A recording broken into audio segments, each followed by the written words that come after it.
Biological lab है। पहले तो उन्हें देखने के लिए हमको क्या चाहिए, एक सबस्ट्रेट चाहिए, जिस सबस्ट्रेट में हम उसे ग्रो करा सके। ठीक, तो जैसे हम सब माइक्रो ऑर्गेनिज्म डेवलपमेंट के लिए, वैसे ही माइक्रो ऑर्गेनिज्म को ग्रो होने के लिए एक मीडियम चाहिए, सरफेस। जैसे हमने कहा हमें क्या अच्छा लगता है खाने में, तो पनीर अच्छा लगता है, ठीक है, मशरूम अच्छा लगता है, तो इन बैक्टीरिया को क्या अच्छा लगता है, तो उनको न्यूट्रिएंट अगार मीडिया अच्छा लगता है। LAF क्या है, तो लेमिनार एयर फ्लो। जो टेम्परेचर चाहिए माइक्रो ऑर्गेनिज्म के ग्रो के लिए वो हम यहाँ रखते हैं। ठीक है, अभी बच्चों के प्लेट्स डिस्कार्डिंग के लिए गए हैं, मोस्ट प्रोबेबली हम नीचे देख पाएंगे। ये उनका क्या है, ट्यूब में कल्चर है, आप देखेंगे इसे, यहाँ पे प्लेट्स रहते हैं, आज डिस्कार्डिंग में गया हुआ है। ये इनका टेस्ट ट्यूब है। इस टेस्ट ट्यूब में कल्चर को स्ट्रीक किया गया, मतलब यहाँ पे ग्रो के लिए दिया गया है। और ये देखिए, ये सॉलिडिफाइड जो दिख रहा है आपको, ये मीडिया है। ठीक है, इसको हम कहते हैं स्लांट।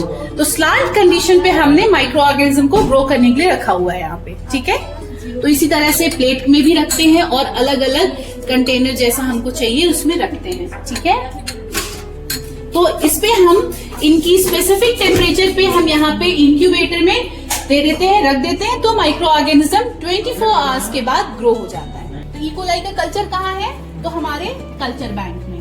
यहाँ ई कोलाई है, बैसिलस सबटिलिस है, जो माइक्रो ऑर्गेनिज्म हमने आइसोलेट करके, जो इसकी रजिस्टर्ड बॉडी होती है, जिनसे हमको इनको रजिस्टर्ड कराना होता है, उन सब माइक्रो ऑर्गेनिज्म को हमने यहाँ रखा है। जो माइक्रो ऑर्गेनिज्म हमने आइसोलेट करके, जो इसकी रजिस्टर्ड बॉडी होती है, जिनसे हमको इनको रजिस्टर्ड कराना होता है, उन सब माइक्रो ऑर्गेनिज्म को हमने यहाँ रखा। ठीक, हमारा सेंट्रीफ्यूज। जैसे अगर हम एक प्लांट लेंगे, हम सब में डीएनए होता है, कहाँ मिलेगा हमारा डीएनए, ब्लड। हमको डीएनए को निकालना है, तो हम क्या करेंगे, उसको अलग अलग ट्रीटमेंट देंगे। ठीक है, लेकिन केवल ट्रीटमेंट से ये काम नहीं होता है। ब्लड में से डीएनए निकालने के लिए हमको ब्लड सेल्स और सबको सेपरेट करना होगा, राइट। उसको जो डिस्कार्ड करना होगा और डिस्कार्ड करके हमारा जेनेटिक मटेरियल लेना होगा।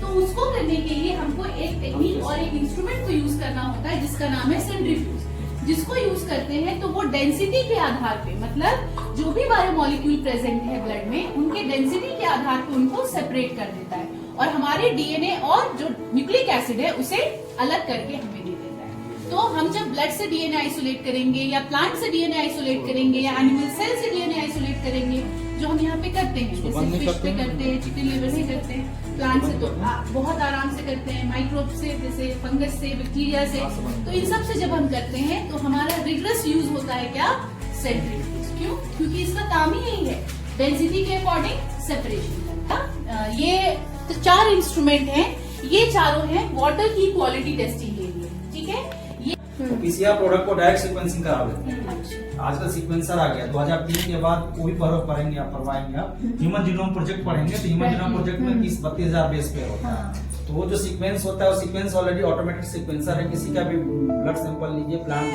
जो भी सैंपल लेना है, कोई भी, उसका आपको डीएनए निकालना है, पीसीआर करना है, और पीसीआर प्रोडक्ट को डायरेक्ट सीक्वेंस करना है।